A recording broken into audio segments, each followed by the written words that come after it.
Well, it's a beautiful spring day. People have been in their gardens, they're planting, things are blooming, and I'm here with Ron from Blooming Junction. And Ron, you have a whole bunch of great perennials for blooming for this spring. So what do you have for us today? Well, I've got a couple Monardas I want to show you to start off with.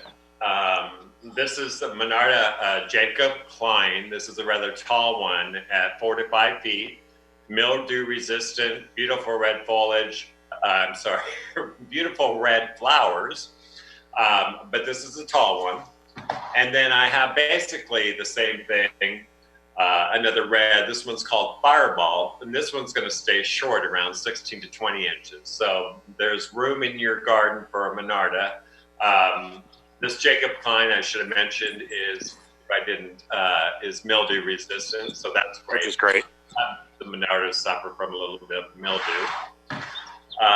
I have a Catmint here, a Nepeta, a little Titch, great pollinator. This is a dwarf variety, so this is perfect for a pathway, front of the border, anywhere that you want to add a little bit of color, spill over a little rock wall. It's a great little plant. And both those and the Monarda are great because they're nice long blooming, so you kind of get that late, spring into the summer, and they're both deer resistant also, right? Right.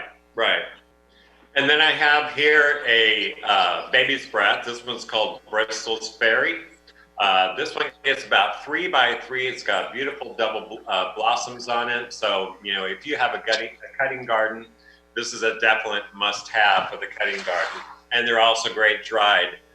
Another plant I have here, this is Erysimum golden bowls. For people that haven't grown wallflowers, they're one of the easiest long blooming plants that you could possibly have in the garden. Fragrance, so you want it someplace where you can walk by and enjoy the fragrance. This is a wonderful. And those will bloom for months, right? They go through the summer. Forever, and they start very, very early in the season. Right. And then finally what I have is a Ceanothus. This is Vandenberg. This is a shorter one. This is about 3 by 5. Great if you want to attract bees to your garden.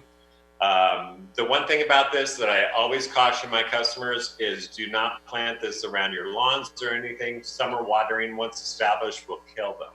Right, it definitely likes that drought tolerance. And that's what I've got. And so it looks like you have a great selection of perennials and stuff coming on out at the nursery. And people can come out, I'm assuming, and come shop and there. But during these times, what are your protocols now for people coming out to the nursery? Well, in addition to the standard protocols, the 6 feet, we have sanitizing stations, around our cart entrance, our cart areas, entrances to the stores.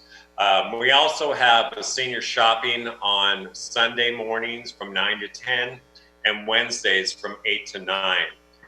We also do an online grocery curbside ordering for those that just don't feel comfortable going into the store.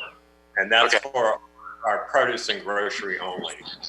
Okay. And you guys send out a big newsletter, email blast. They'll have that information, and they can also go to your website, or you can click over to gardentime.tv, and we'll have that information on there, and they can click you over. So, Ron, we appreciate you being with us today. You have a bunch of beautiful perennials that we're just excited about having to color in our yard starting now and going throughout the summer. So we appreciate you joining us today, and stay safe and enjoy the sunshine. Thank you, Ryan.